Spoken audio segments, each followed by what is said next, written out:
네, 반갑습니다. 온라인 사경의 오늘 출애굽기 강의 72탄입니다. 제목은 동해 보복법이라는 제목입니다. 출애굽기 21장 18절에서 27절까지 보도록 하겠습니다. 출애굽기 21장 18절에서 27절 말씀입니다. 사람이 서로 싸우다가 하나가 돌이나 주먹으로 그의 상대를 쳤으나 그가 죽지 않고 자리에 누웠다가 지팡이를 짚고 일어나 걸으면 그를 친 자가 형벌은 면하되 그간의 손해를 배상하고 그가 완치되게 할 것이니라. 사람이 매로 그 남종이나 여종을 쳐서 당장에 죽으면 반드시 형벌을 받으려니와 그가 하루나 이틀을 연명하면 형벌을 면하리니 그는 상전의 재산임이라. 사람이 서로 싸우다가 임신한 여인을 쳐서 낙태하게 하였으나 다른 애가 없으면 그 남편의 청구대로 반드시 벌금을 내되 재판장의 판결을 따라 낼 것이니라. 그러나 다른 애가 있으면 갑대 생명은 생명으로, 눈은 눈으로, 이는 이로, 손은 손으로, 발은 발로, 된 것은 된 것으로, 상하게 한 것은 상함으로, 때린 것은 때림으로 갚을지니라. 사람이 그 남종의 한 눈이나 여종의 한 눈을 쳐서 상하게 하면 그 눈에 대한 보상으로 그를 놓아줄 것이며, 그 남종이나 여종이 이를 쳐서 빠뜨리면 그 이에 대한 보상으로 그를 놓아줄지니라. 아멘. 자, 오늘 계속해서 이제 오늘도 폭행에 관한 법을 오늘 본문이 말씀하고 있습니다. 그러니까 예수님은 제자들에게 하나님 나라를 설명하실 때 비유로 설명하시면서 말씀을 하셨습니다. 마가복음 4장 11절에 보면 이르시되 하나님 나라의 비밀을 너희에게는 주었으나 외인에게는 모든 것을 비밀로 하나니. 또 34절에 보면 비유가 아니면 말씀하지 아니하시고 다만 혼자 계실 때에 그 제자들에게 모든 것을 해석하시더라. 그러니까 예수님과 하나님은 같은 삼위 하나님이기 때문에 하나님 나라를 설명해 주시는 방식의 개념은 동일합니다. 즉 하나님의 백성이 아니면 못 알아듣게 하고 자기 백성만 알아듣게 하시는 것이 말씀이라는 겁니다. 그렇다고 너무 한 단어 한 단어를 너무 알레고리적인 말씀으로 해석해도 그거는 문제가 되지만 예를 들어서 그런 알레고리적 해석을 보통 이제 신천지식 해석이라고 해서 신천지 애들이 이제 그런 식으로 많이 해석을 하는데, 사실은 신천지가 말하는 뭐 비유풀이라든가 짝풀이 뭐 이런 이야기들은 사실 맞는 이야기입니다. 성경은 이제 어떤 짝이 있어요. 근데 짝의 개념은 뭐 이렇게 뭐 이것과 이것이 딱 일치한다 뭐 그런 개념보다는 성경은 성경으로 풀어야 되는 게 맞습니다. 그리고 모든 성경은 다 비유로 설명되어 있는 것도 맞아요. 그런데 그걸 너무 이제 알레고리적으로 풀게 되면 그걸 이제 너무 사사로이 이제 성경을 풀게 되는 해석이 되는 거죠. 그래서 출애굽기 같은 이 말씀들이 상당히 어렵거든요. 출애굽기 이제 그동안은 어느 정도 쉬웠지만 이제 율법 안으로 깊이 들어와서 이제 어떤 법에 관한 이야기를 이렇게 보게 되면 굉장히 내용들이 어렵고 해석해내는 것이 굉장히 어렵죠. 그래서 이 출애굽기 해석은 어떤 단어적 해석보다는 큰 그림을 그리고 보실 필요가 있어요. 그러니까 숲의 개념을 보고 이 본문이 말하고 싶은 개념을 이렇게 풀어나가는 게 좋지, 한 단어 한 단어를 가지고 너무 이렇게 알레고리적으로 풀면 성경의 전체적 흐름을 이해하지 못하게 되거든요. 그래서 가장 좋은 방법은 이 출애굽기를 좀 넓은 숲의 모양으로 좀 보고 성경을 보실 필요가 있다는 거죠. 그래서 하나님은 어떤 마음으로 이 말씀을 우리에게 주셨을까라는 그런 접근성이 이제 성경을 해석하는데 더 유리하다는 겁니다. 그래서 성경 해석이 어렵다면 굳이 해석할 필요는 없어요. 나는 도대체 이 출애굽기 보면서 무슨 얘기인지 모르겠다 그러면 일부러 막 막 알레고리적으로 막 해석을 해보려고 할 필요도 없이 그냥 잘 모르면 그냥 넘어가셔도 됩니다. 그래서 그러니까 성경 해석을 완벽하게 해석하고 싶은 욕심에 오히려 알레고리적 해석을 하게 되는 경향이 있거든요. 그러면 이제 사사로이 성경을 풀어보게 되는 거죠. 사사로이. 그래서 어떤 목사의 성경 해석을 맹신하는 것은 바람직하진 않아요. 어떤 목사가 한 성경 해석만 옳다, 막 이렇게 하는 것도 바람직한 해석은 아닙니다. 그래서 우리가 신학을 공부하게 되면 수많은 성경학자들의 해석이 다 다르거든요. 그러니까 이 교회의 역사 동안 이제 500년 역사를 기독교 개신교의 500년 역사라고 하면 그동안에도 정말 수많은 어떤 학자들의 어떤 성경 보는 해석이 다 다르거든요. 근데 그 중에 하나 누구의 해석만 옳다라고 하는 건 바람직한 해석은 아니에요. 물론 우리 개신교는 장로교회는 이제 칼빈주의라고 해서 칼빈의 어떤 해석을 좀 많이 따라가는 편이지만 칼빈의 해석도 무조건 100%다 맞는 해석은 아닙니다. 그냥 그렇게 성경을 해석하는 학자 중에 한 사람으로 보시는 것이 가장 성경을 사사로이 풀지 않는 방법일 수 있어요. 그래서 반드시 성경 66권을 완벽하게 해석하려는 그 자체가 사실은 영지적인 만족일 뿐이에요. 영지. 인간의 지식에 대한 만족일 뿐이고 완벽한 해석을 바라는 자체가 영지적인 어떤 욕심을 채우려고 하는 것 뿐이니까요. 성경 해석이 안 된다고 해서 굳이 그걸 알레고리적으로 이렇게 막 해석하려고 노력하실 필요는 없습니다. 그래서 해석이 어렵다면 그걸 가지고 씨름할 필요는 없고, 다만 큰 그림을 그리고 성경을 이해하는 방식으로 접근하셔야 된다는 겁니다. 그래서 숲의 의미로 성경을 보시는 것이 좋다는 거죠. 그래서 오늘 말씀도 굉장히 어렵기 때문에 어떤 숲의 개념으로 좀 보고, 이제 나중에 좀 끝부분에 가서 좀 디테일하게 좀 이렇게 보도록 하겠습니다. 그러니까 지난주 말씀에서 예수님은 하나님의 백성들 손에, 그러니까 성도들 손에 맞아 죽기 위하여서 십자가에 성도들의 손에 죽기 위해서 오셨다고 말씀드렸어요. 그러니까 예수님은 마귀의 손에 죽으러 오신 것이 아니라는 거죠. 그러니까 성도의 손에 맞아 죽기 위해서 오셨다는 겁니다. 그 자체가 성도에게는 한없는 은혜가 되는 거죠. 결국 예수님은 마귀의 손에 잡혀 죽으러 오신 것이 아니고 오히려 마귀의 일을 멸하려고 오신 것이죠. 물론 뒤꿈치를 상하긴 하시죠. 그게 이제 십자가의 죽음인데, 그러나 십자가의 죽음으로 인해서 마귀 사탄의 대가리를 부셔버리는 겁니다. 그렇다면 십자가 구속적 의미로 오늘 본문을 본다면 폭행에 관한 이야기도 결국 십자가에 죽으신 예수님과 관련이 있다는 겁니다. 제가 좀 전에 말씀드린 대로 그렇다면 예수님이 누구에게 폭력을 당하셨습니까? 바로 성도들이 예수님을 때리고 침뱉고 모욕하고 십자가에 죽였다는 거예요. 즉 예수님의 십자가 죽을 때 누구의 모습으로 죽냐면 성도가 죄를 예수님의 머리에 안수하여 전가하여서 예수님이 우리의 모습으로, 우리 죄인의 모습으로 죽는다는 거죠.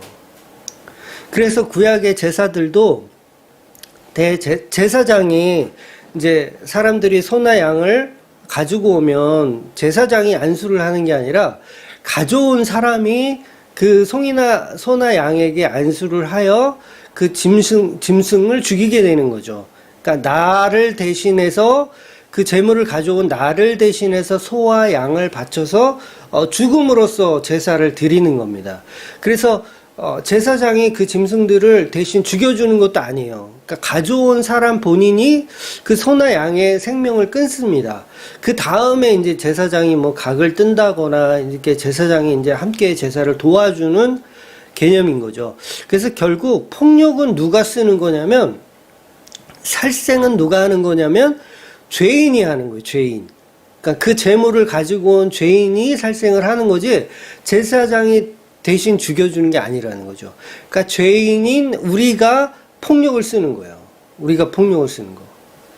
그렇다면 폭력을 쓰는 사람은 저와 여러분이고 예수님은 십자가에 죄를 전가하여 세계의 못으로 창으로 죽인 사람은 저와 여러분이 되는 거죠.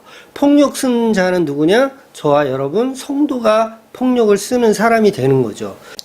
그래서 가늠한 여인이 악한 죄인이라서 돌에 맞아 죽어 마땅한 죄인인데 예수님이 대신 십자가라는 돌에 맞아 죽으시는 것이잖아요. 이것을 구속사라고 하는 겁니다. 구속사. 그러니까 대신 죽으신 제물 대신 예수 그리스도. 이 십자가 사건을 설명하는 거죠. 그래서 이 폭력과 십자가의 죽음은 뗄래야 뗄 수 없는 관계라는 거죠. 그러니까 본문이 말하는 폭력이나 살인은 전부 십자가 이야기를 비유적으로 설명하는 본문이라는 큰 그림을 그리셔야 오늘 말씀이 이제 이해가 되신다는 거예요. 즉 예수님은 십자가에서 여자가 아기를 낳는 모습으로 그 해산의 고통을 견뎌내시고 죽으셔서 아기를 창조해내시는 개념인 거죠. 그래서 예수님이 십자가로 교회를 잉태하여 출산하였다 이렇게 표현할 수 있는 것입니다. 그래서 지난 주일날 이제 오전 이제 요한복음 설교를 하면서 구원이 피조되었다라고 설명드린 거예요. 구원까지도 피조되었다. 구원까지도 하나님의 절대적 주권으로 만들어졌다. 이렇게 말씀드린 겁니다. 즉 십자가 앞에서 단 한 사람도 십자가의 구원을 알아보지 못하고 제자들이 전부 도망가기 바빴죠. 즉 인간의 힘으로는 한 명도 구원을 잉태하지 못하는데 예수님이 십자가를 통해서 교회를 잉태하여 낳은 것이라는 거죠. 교회가 탄생되는 것이 바로 오늘 본문이 말하는 폭력이고 이것이 바로 십자가와 부활이었다는 겁니다. 그러니까 잉태와 출산 그걸 얘기하는 거죠. 인간의 지식으로는 십자가 앞에서 다 도망가기 바빴는데 예수께서 폭력을 당하셔서 살해를 당하셔서 십자가에 이루신 구원을 설명하는 겁니다. 그래서 이 십자가는 반드시 폭력과 연결이 되어 있다는 거죠. 즉 오늘 본문은 이런 폭력에 대해서 교회를 잉태하시는 예수님을 큰 그림으로 그리고 있다는 겁니다. 그래서 폭력으로 예수를 죽인 저와 여러분이 살 수 있는 방법을 제시하는 본문이라는 거죠. 그러니까 지난주 본문에서 도피성의 개념을 제가 설명드렸잖아요. 도피성의 개념. 이것도 뭐예요? 폭력 쓴 자, 살해한 자에 대한 살 수 있는 길을 만들어주는 거. 그러니까 이 폭력도 계속해서 십자가에 관하여 살 수 있는 방법을 설명하는 내용이라는 거죠. 그래서 도피성의 개념을 더 확대시킨 개념이 오늘 본문이라는 거예요. 즉, 눈에는 눈, 이에는 이라고 하는 이 동해보복법 자체가 저와 여러분에게 은혜라는 말씀이죠. 이게 무슨 말이냐면 굉장히 중요한 건데 이게 결론입니다. 사실 결론을 먼저 말씀드리고 제가 설명해 나갈 건데 동해보복법은 너희들이 십자가에 예수를 죽였어? 그럼 너희도 십자가에 죽어. 그 말을 하고 있는 거예요. 동해보복법이죠. 똑같이 이에는 이 눈에는 이 너희가 십자가에 예수를 죽였어? 그럼 너희도 십자가에 죽어. 그 말을 하고 있다라는 거예요. 그래서 이 눈에는 눈, 이에는 이 하나님이 주신 이 말씀에서 또 다른 해석이 사실 필요가 없는 거죠. 너희가 십자가에 예수를 강도처럼 매달아 죽였으면 너희들도 강도가 되어 너희들도 그 십자가에 죽어야 된다라는 동해보복법을 설명하더라는 겁니다. 그래서 예수님이 뭐라고 우리에게 말씀하셨습니까? 각자 자기 십자가를 지고 따라오라고 말씀하신 거예요. 마태복음 16장 24절 이에 예수께서 제자들에게 이르시되 누구든지 나를 따라오려거든 자기를 부인하고 자기 십자가를 지고 나를 따를 것이니라. 즉 본문 24절에 등장하는 동해보복법은 어떤 사람들이 서로 싸우다가 보니까 옆에 있던 임신한 여자를 이제 임신한 여자가 이렇게 남편들의 싸움을 말렸는지 어쩌는지 실수를 했던지 어쩌는지 모르지만 사람을 때렸는데 남자를 때렸는데 그 남자가 쓰러지면서 임신한 여인을 덮쳤을 수도 있고요. 어찌됐든 임신한 여인이 아기를 유산하게 된 거예요. 폭력을 사용하게 되어서 아기가 유산되는 피해를 보게 된 거예요. 그런데 이 본문의 말씀은 어떻게 진행이 되냐면, 그 아기에 대한 죄에 대해서는 형사처벌이 없다고 얘기하는 거예요. 굉장히 놀랍죠? 다만 임신했던 여자에 대한 보복만을 설명하는 겁니다. 그러면서 동해보복법이 주어지는 거예요. 그러니까 이 동해보복법은 누구나 동일하게 주어지는 내용이 아니었던 거예요. 그러니까 임신한 여자가 유산되었을 때 주어지는 게 동해보복법이라는 거죠. 근데 우리가 알고 있기는 구약에는 무조건 눈에는 눈, 이에는 이라고 알고 있었는데, 오늘 본문을 보니까 그 얘기가 아닌 거예요. 임신한 여인이 유산을 했을 경우에만 동해보복법이 적용이 되더라는 거죠. 그래서 본문의 말씀처럼 말리는 아내가 임신했을 경우를 설명해 주는 겁니다. 무조건 구약에서는 동해보복법이 다 적용이 된 건 아니었다라는 거죠. 그래서 본문을 한번 읽어보면, 이제 21장 22절부터 24절을 읽어보면, 사람이 서로 싸우다가 임신한 여인을 쳐서 낙태하게 하였으나 다른 해가 없으면 그 남편의 청구대로 반드시 벌금을 내되 재판장의 판결을 따라 낼 것이니라. 그러나 다른 해가 있으면 갚되 생명은 생명으로, 눈은 눈으로, 이는 이로, 손은 손으로, 발은 발로. 그러니까 일반적으로 생각할 때 임신한 여자가 상처 입은 게 중요한가요? 임신한 여자가 상처 입은 게 중요한 게 아니라, 일반적으로 생각할 때 뱃속에 아기가 죽은 게 그게 더 큰 문제잖아요. 아니, 여자가 다친 게 뭐가 문제예요? 그거는 사실 아무것도 아니죠. 아기가 죽은 것에 비하면 아무것도 아닌데, 오늘 본문은 굉장히 이상한 얘기를 하고 있어요. 그 아기보다는 그 아기가 죽인 것에 대한 책임은 없고, 그 유산에 대한, 낙태케 한 거에 대한 책임은 없고, 그 여자, 아기 엄마에 대한 상처에 관한 동해보복법을 설명하는 겁니다. 굉장히 이상한 이야기를 하고 있어요.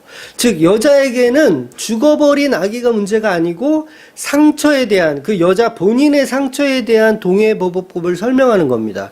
즉, 이 이야기는 예수님과 십자가 그리고 교회에 관한 이야기가 얽히고 설켜 있는 이야기예요.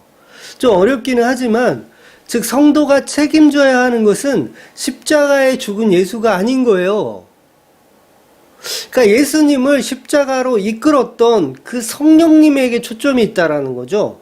즉 교회가 만들어지는데 그 교회의 탄생은 예수님의 십자가 죽음으로 만들어지는 건 맞지만, 성도들은 그거에 대한, 그 십자가에 대한 어떤 책임을 지는 것이 아니라 성령으로 만들어지시는 교회에 대한 책임이 있다라는 거예요. 이게 뭔 말이냐면, 그러니까 우리가 흔히 예수 그리스도의 십자가를 우리가 지고 따라가라, 그 말을 우리가 오해하여서 마치 구원은 우리가 이루어가야 하는 것처럼 우리가 오해를 하죠. 근데 예수님이 십자가를 지고 나를 따라오라는 얘기는 구원을 너희가 이루어가라는 얘기가 아닌 거예요. 그래서 이 본문의 동해보복법이 그 부분을 설명하고 있는 거죠. 그러니까 예수님은 우리의 믿음으로 우리가 십자가를 걱정해서 부활하시는 것이 아니거든요. 그러니까 우리가 예수님을 많이 믿어준다고 해서 부활하시는 게 아니라, 우리가 십자가 앞에서 너무 걱정한다고 해서 부활하시는 게 아니에요. 그러니까 예수님의 십자가와 부활은, 구원은 전부 예수님 혼자 이루시는 거죠.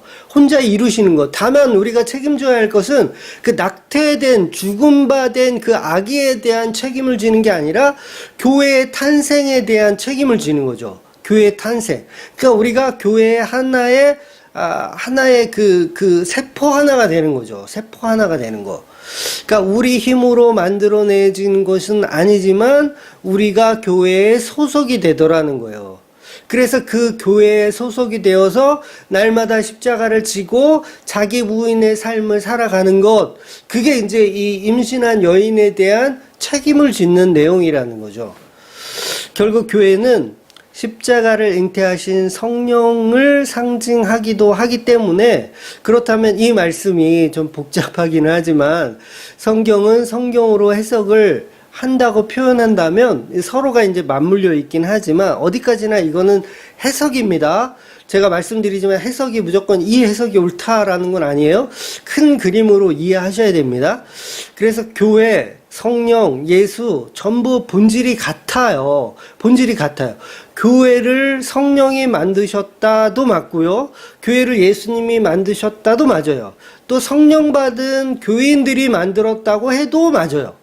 이런 소모적인 해석에 대한 말장난이 중요한 게 아니라 개념이 중요하다는 거예요. 개념.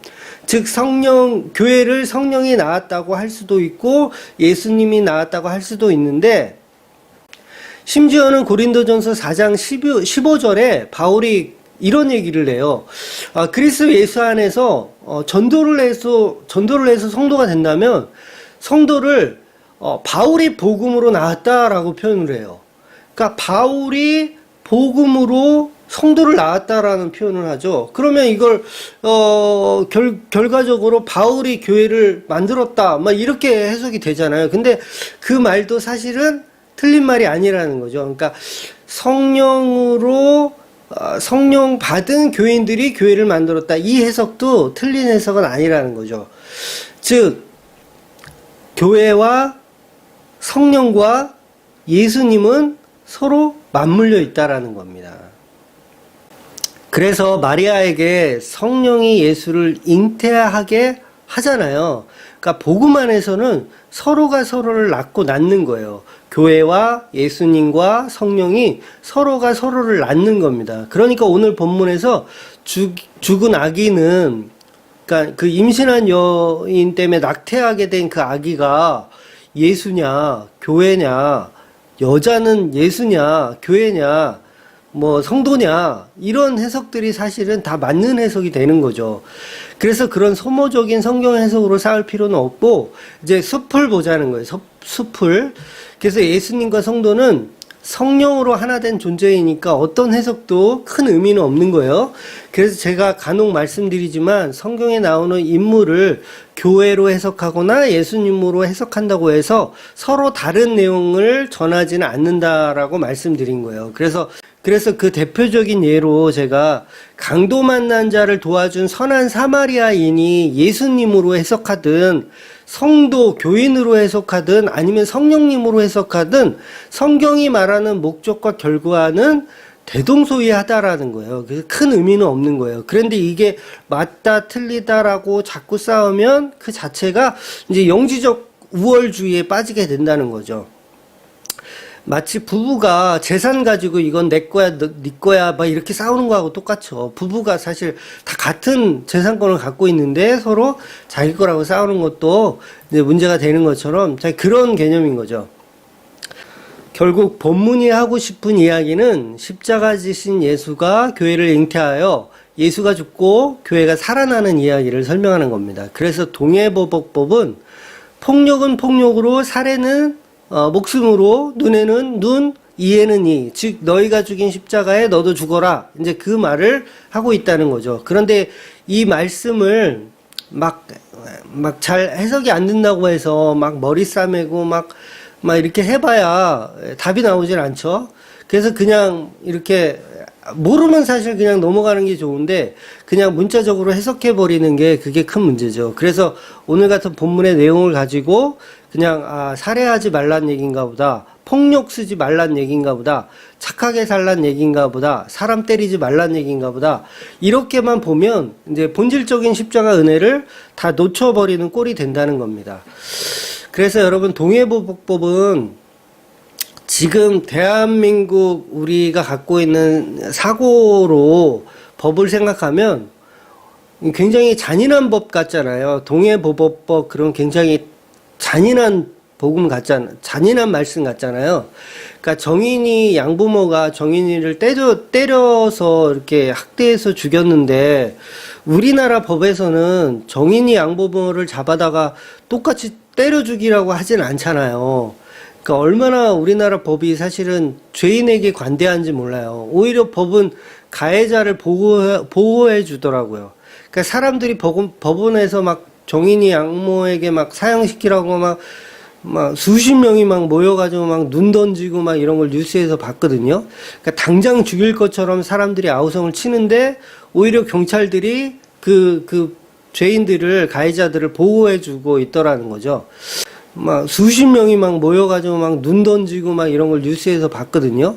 그러니까 당장 죽일 것처럼 사람들이 아우성을 치는데 오히려 경찰들이 그 죄인들을, 가해자들을 보호해주고 있더라는 거죠. 그래서 모세 시절의 지금 이 법도 지금과는 정반대로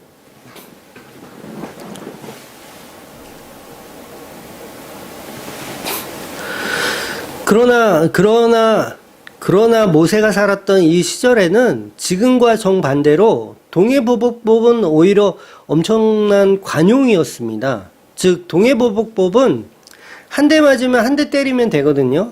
근데 뭐 이 하나 부러지면 이 하나 빼가면 되는 거예요. 그게 이제 또 이에는 이, 눈에는 눈인데, 우리나라도 조선시대 보면 뭘 크게 잘못했다 그러면 삼족을 멸하잖아요. 삼족을 멸하는 내용이 사극 같은 데 보면 이제 나오는데, 뭘 하나 뭐 역적죄인은 뭐 삼족을 멸하는 아주 무서운 법이 있었죠. 그러니까 이스라엘이나 우리 조선시대나 폭행을 당하면 막 10배, 20배로 갚아주는 게 보통 일상이었잖아요.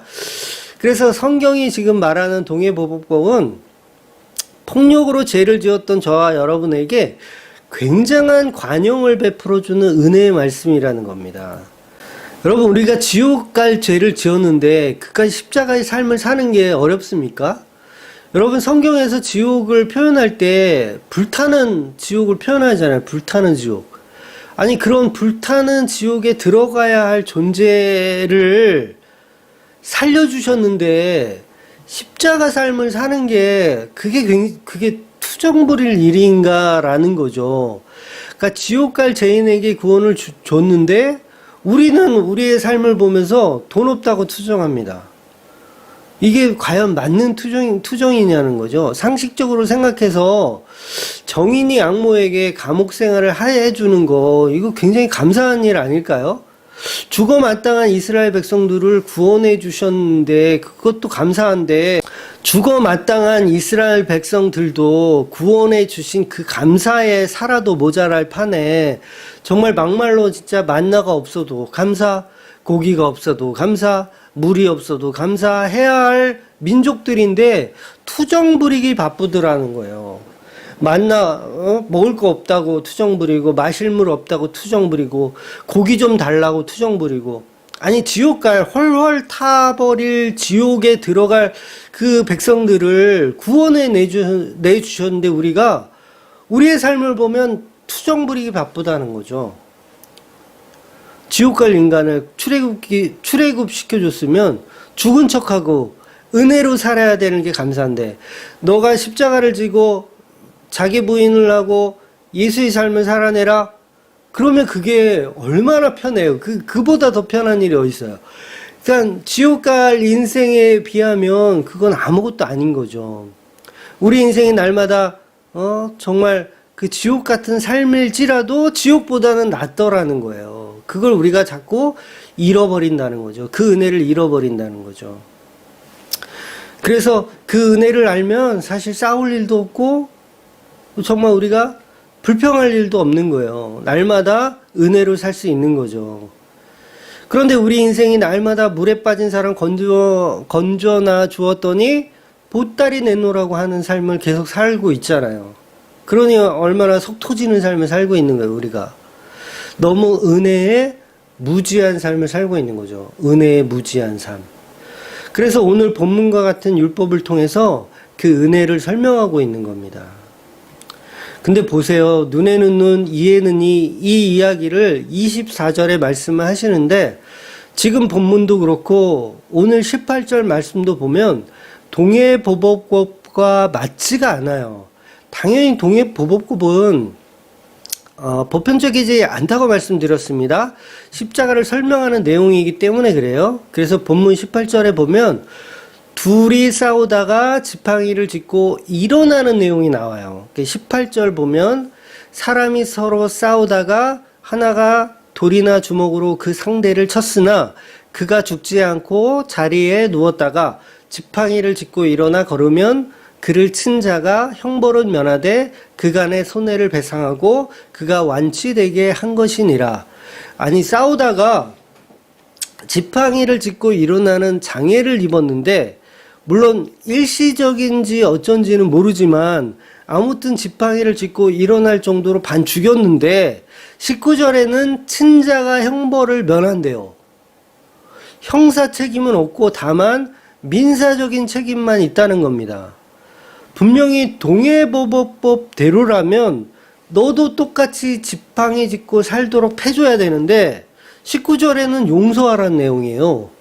다른 이야기를 하는 겁니다. 그런데 이와 비슷한 이야기들이 창세기에 이제 나온 데가 있어요. 그게 무슨 얘기냐면 바로 이제 야곱이 이제 브니엘이라고 하는 야복 강가에서 두 사람이 씨름했던 이야기. 그래서 야곱이 한도뼈가 부러지고 평생 동안 지팡이를 짚게 되는 사건이 등장해요. 그래서 창세기 32장 24절 25절에 보면 야곱이 홀로 남았더니 어떤 사람이 날이 새도록 야곱과 씨름하다가 자기가 야곱을 이기지 못함을 보고 그가 야곱의 허벅지 관절을 치매 야곱이 허벅지 관절이 그 사람과 씨름할 때 어긋났더라. 또 31절 그가 브니엘을 지날 때에 해가 돋았고 그의 허벅지로 말미암아 절었더라. 그러니까 창세기 32장 야곱의 브니엘 씨름 사건은 가능성 없는 인간이 어떻게 성도가 되어가는지를 설명하는 내용이에요. 그럼 한번 생각해 보자고요. 오늘 본문하고 똑같은 예로 등장하는 겁니다. 그럼 오늘 본문이 하고 싶은 이야기는 뭘까? 또 야곱의 이야기는 뭘 말하는 것일까? 그러니까 단순히 부자 된다, 복 받는 야곱의 이야기를 설명하는 이야기가 아닙니다. 제가 창세기에 강의할 때 말씀드렸겠지만 우리가 성경 해석하는 방향성을 다 그렇게 보고 싶어 하잖아요. 축복받은 야곱, 그러니까 강청 기도를 통하여서 축복을 쟁취해낸 야곱, 이렇게 번영주의적으로 해석하는 경향이 있어요. 그건 바른 해석이 아닙니다. 그래서 교회에서 성공주의를 말하고 번영주의로 세상에서 높은 자리로 올라가라는 비전을 심어주는 어떤 그런 가르침을 교회가 하는 것은 그건 기독교가 아닙니다. 그러니까 교회에서 성경만 제대로 가르치기도 바쁜데 얼마 전에 지금 최근에 또 뉴스에 계속 나오는 그 기독교 무인가 학교가 계속 또 코로나 확진돼 가지고 막 수백 명이 또 이렇게 집단 감염으로 무리를 주고 있는데 무인가 학교를 만들어서 그냥 교회죠. 교회에서 무인가 학교를 만들어서 뭐 어떤 선교를 하는데 세상 지식으로 양산을 해서 높은 자리에 올라가서 선교를 하자 뭐 그런 개념의 학교더라고요. 그러니까 결국 교회에서 학원 사업을 하는 거죠. 교회에서 학원 사업. 그 수강료가 굉장히 비싸더라고요. 막 한 달에 뭐 90만 원인가? 제가 뉴스에서 보기는 그렇게 봤는데 굉장히 비싼 비용을 내고서 그 수업을 받는 거예요. 결국 세상을 지식으로 뭐 비전을 꿈어서 뭐 이렇게 정복하자 뭐 그런 개념인 거예요. 결국 그걸 성공주의라고 하고 그걸 번영주의라고 하는 겁니다. 그래서 야곱이 이제 삼촌 라반의 집에서 살면서 뭐 전박이 양, 염소 막 이런 것을 많이 생산해서 부자가 되었는데 삼촌 집을 떠나오면서 이제 약복 강가에서 이제 에서에게 그 재산들을 다 바치게 되잖아요. 이제 먼저 재산을 홀로 보내고 약복 강가에서 혼자 남아서 이제 복을 받는 개념으로 성경을 해석하지만 어차피 생각해 보면 형에게 재산을 많이 이렇게 바치게 되는 거예요. 근데 실제로 형 에서는 야곱보다 사실은 더 부자였었다는 거죠. 에서는 사실 야곱보다 더 부자이기 때문에 그 재산을 뭐 받아봐야 큰 의미가 없었어요. 그러니까 형에게 재산을 다 바치는 거지되는 이야기죠. 어떻게 보면 약복 강가에 씨름한 사건은 부자 되게 해주는 그런 해석으로 접근한다면 그건 엉터리 해석이 되는 겁니다. 그런데 우리가 성경을 해석하기는 그 씨름에서 하나님을 이겨서 하나님 복을 주셨기 때문에 뭐 야곱이 애굽의 총리가 되었다라고 이제 해석하고 싶어 하지만 그러나 그 복에 대한 이야기는 그 얘기가 아니라는 거죠. 예수 그리스도의 십자가 사건을 표현하고 있는 내용이라는 겁니다. 그래서 복을 주셨다는 야곱의 삶을 보니 야곱이 에서를 만나고 재산을 형에게 드리고 세겜으로 갔는데 그곳에서 이제 딸 디나가 강간을 당하기도 하고 또 아들들이 세겜 사람들을 전부 살인하게 되는 내용이 나오잖아요. 살인자 집안이 되고 또 베델로 도망가고 다시. 그리고 요셉은 짐승의 손에 찢겨 죽는 그 모습으로 등장을 하고, 그게 오늘 이 야복 강가에서 복받은 야곱의 모습이냐는 거죠. 그러니까 무슨 복을 설명하는지 우리가 잘못 보더라는 거예요. 그러니까 야곱의 분이엘 씨름 사건은 무슨 강청 기도를 통해 복을 얻어낸 야곱의 삶이라든지, 하나님 앞에 애를 쓰고 때를 쓰면 하나님이 들어주신다든지, 우리의 노력으로 하나님을 감동하게 해야 한다든지 전부 문자적인 해석일 뿐이라는 거죠. 그래서 오늘 본문에서 말하는 폭력을 통해서 십자가 은혜를 설명하는 내용과 같은 말입니다. 즉 야곱의 이야기와 오늘 본문의 폭력에 관한 법은 십자가라는 진짜 복을 주기 원하는 하나님과 십자가 복 말고 내가 듣기 원하고 내가 보기 원하는 내 스스로가 만들어낸 우상에게 복을 받기 원하는 야곱이 하나님과 서로 씨름하는 이야기를 설명하는 거예요.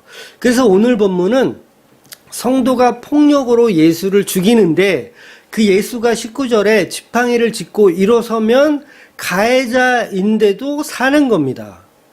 은혜를 설명하는 거죠. 즉 성도가 예수를 십자가에 죽였는데 그 예수님이 발꿈치가 상한 상태로 다시 부활하여 성도에게 죄를 묻지 않는 사건을 설명한다는 거죠. 그래서 예수님이 3일 만에 부활하셔서 제자들에게 정죄하지 않으셨다라는 거예요. 오히려 계속해서 사랑하셨다라는 거죠.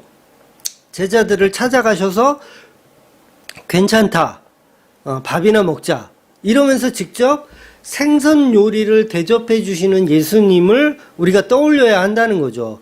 결과적으로 서론에서 말씀드린 22절에 보면 임신한 여인을 쳐서 낙태하게 했어요.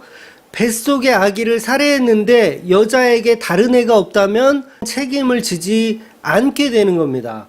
대신 뭐가 있냐면 임신한 여자가 상한 만큼만 동일하게 갚아주면 되는 겁니다. 법이 완전 이상해요. 성도는 그래서 예수를 죽인 그 책임을 질 필요가 없는 거예요. 그래서 그걸 은혜라고 하는 거예요. 우리가 예수를 십자가에 죽였는데 그 죽인 예수에 대한 책임은 우리가 질 게 없어요. 그걸 은혜라고 설명하는 거예요. 다만 동해보복법으로 그 예수와 함께 동일하게 십자가에 죽는 삶, 자기 부인의 삶을 살아가게 되는 거예요. 그러니까 그 임신한 여인의 고통만 함께 나누면 되는 거죠. 죽은 아이에 대한 책임은 질 필요가 없고 그건 은혜로 탕감이 되는 것이고 그 어미의 고통만 우리가 동일하게 함께 나누는 거예요. 그걸 교회라고 하는 겁니다. 그래서 우리가 십자가를 지고 날마다 예수의 삶을 살아내는 거예요. 그 얘기를 하고 있는 거죠.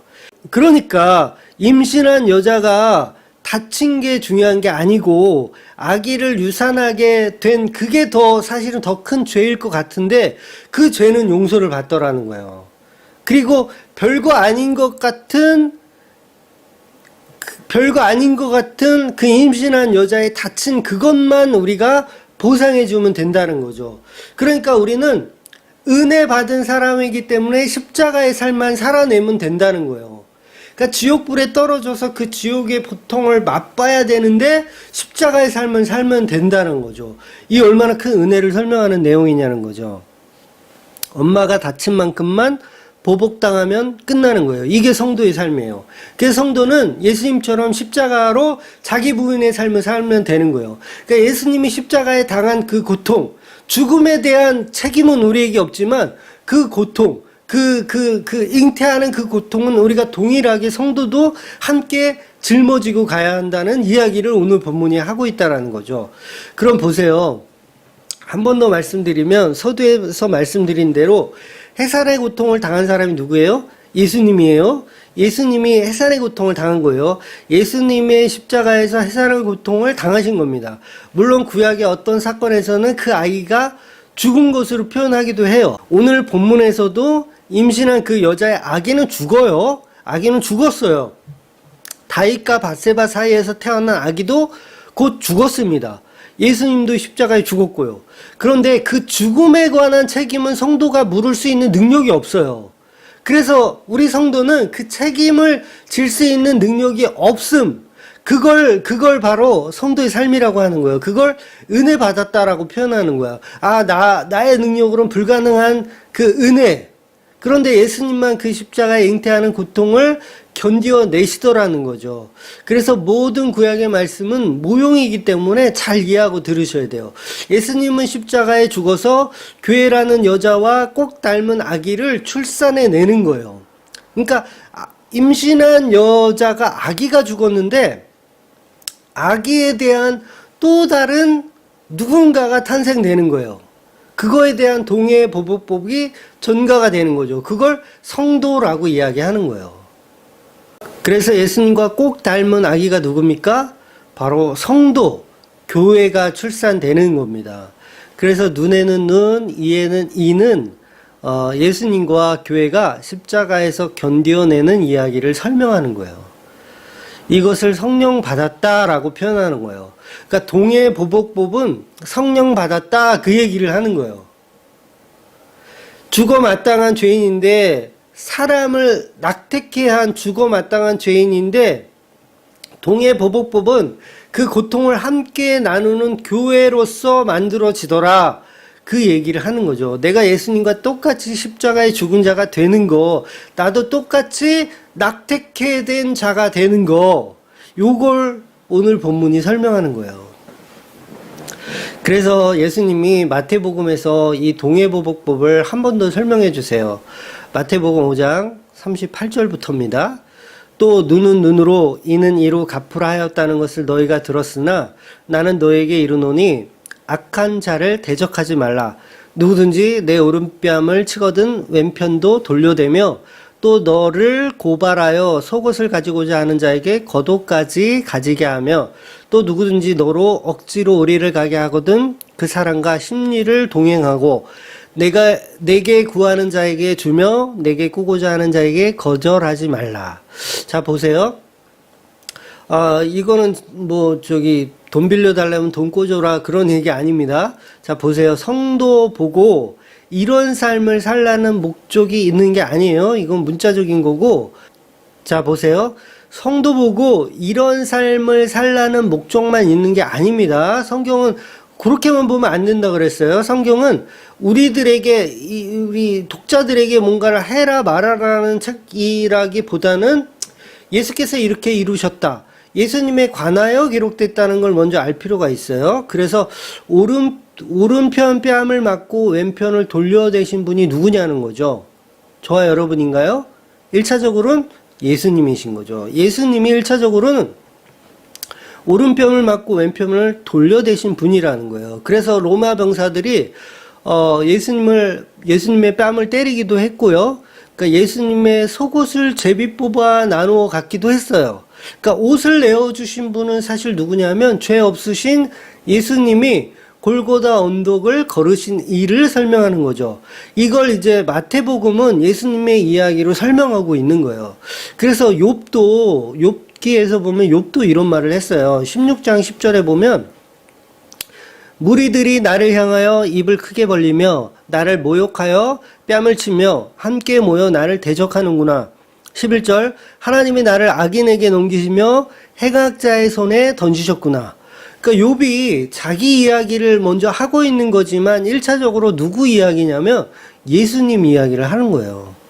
또 다윗도 이런 시를 썼습니다. 시편 22편 16절에 보면 16절 개들이 나를 에워쌌으며 악한 무리가 나를 둘러 내 수족을 찔렀나이다. 내가 내 모든 뼈를 셀 수 있나이다. 그들이 나를 주목하여 보고 내 겉옷을 나누며 속옷을 제비 뽑나이다.